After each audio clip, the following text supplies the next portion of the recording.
Our next question is from Kevin Peterson. Sorry.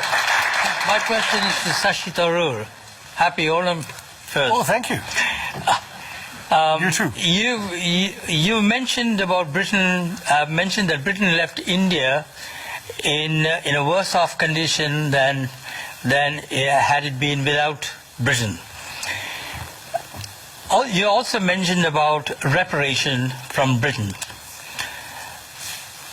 What about the skills in engineering and manufacturing India acquired, the administrative and democratic processes it inherited, the infrastructure left behind, and most of all, the rapid education of the Indian people, of which you are an excellent example?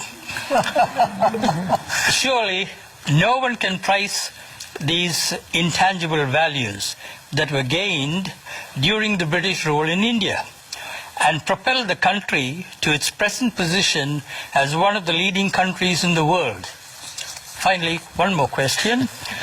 I'm doing a Jeffrey Robertson here. In your opinion, where would India be today if the British did not step into India? Oh, there's a lot there. It'll take the rest of the program to answer. I'll try and touch on it. But this is almost like the American saying to the widow of the American president, apart from that, Mrs. Lincoln, how did you enjoy the play?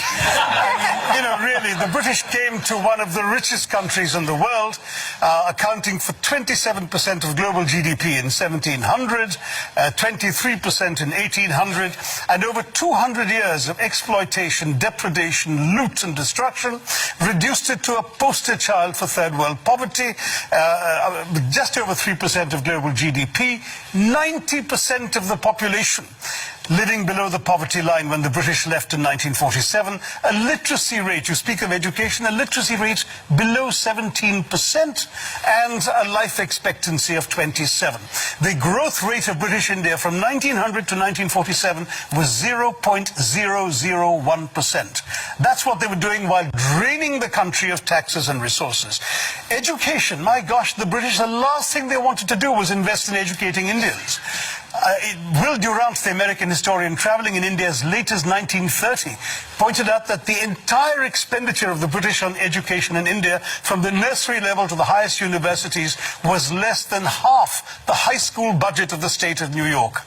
All the Indian institutes of technology, the engineering achievements you're talking about, were established after independence by the government of India.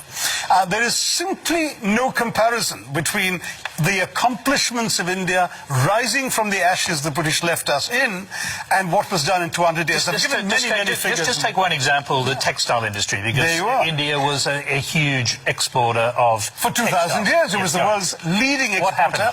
In fact, in the Roman Empire, there are debates recorded by Pliny the Elder of Roman senators complaining about the amount of the Roman Empire's gold that was being sent off to India because of the tastes of Roman women for Indian muslins, linens, and cottons. Was it just modernism, the Industrial Revolution that destroyed it, or was it something else? No, that's the excuse that apologists like to make, that, you know, oh, it's not our fault, you just missed the bus for the Industrial Revolution.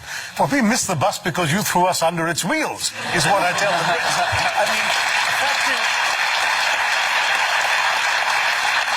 the fact is, in the name of free trade, the British came in and destroyed the free trade that had made India a leading exporter of textiles.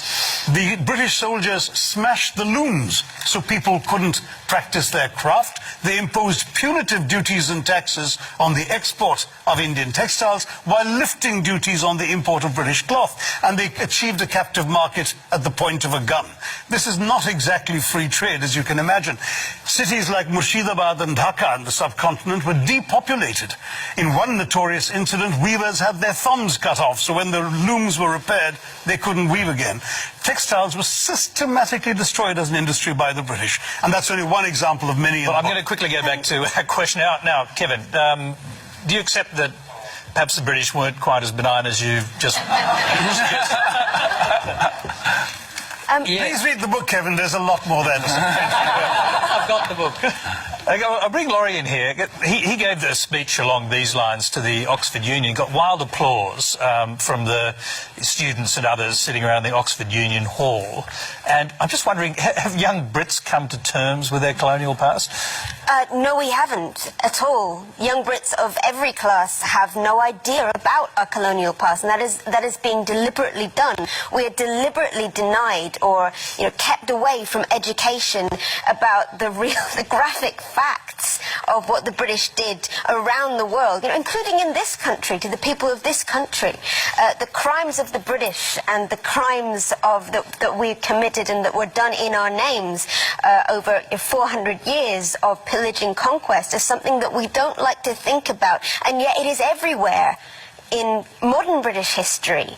When people talk about Brexit, it's stunning to me that if you ask British people who voted for Brexit what their major fear is, their fear is that people will come to our country and take our things. And That's exactly. Why? I just can't. It doesn't compute, but we don't know this history. I took history in British schools up to the age of 18, and I got a pretty good grade. And You never learned a line of colonial history, did you? Well, almost everything that you have just said, I learned from your book. I'm just going to throw quickly back to Shashi because, one of the great heroes of the Second World War, in fact, of the 20th century, Winston Churchill, you've basically accused him in your book of complicity in a famine that killed 4 million Bengalis. Rightly so. 4.3. I mean, Churchill personally took the decisions that actually not only plunged Bengal into starvation, but had the British actually purchase grain that the Bengalis could barely afford to buy in order to ship it to Europe, not to aid the war effort as his defenders claim, but to boost the buffer stocks in the event of a future possible invasion of Greece and Yugoslavia. People started dying, and Churchill said, well, it's all their fault anyway for breeding like rabbits. He said, I hate the Indians, they're a beastly people with a beastly religion. Australian ships were docking in Calcutta port and were ordered by Churchill and his odious paymaster General Lord Chauvel not to disembark their wheat, but to sail on to Europe, where their wheat might be used in some future reserve stock. On top of that, when conscience-stricken British officials... Yes, I was going to say, did Churchill know people were dying? Yes, conscience-stricken British officials are constantly sending memoranda to the Prime Minister personally, because it was his decision, saying that people were dying literally on the streets, and all Churchill could bring himself to do was write peevishly on the side of the file, why hasn't Gandhi died yet? Wow. And this is the man the British want us to hail as an apostle of freedom and democracy, when he has as much blood on his hands as some of the worst genocidal dictators of the 20th century. Well, thank you.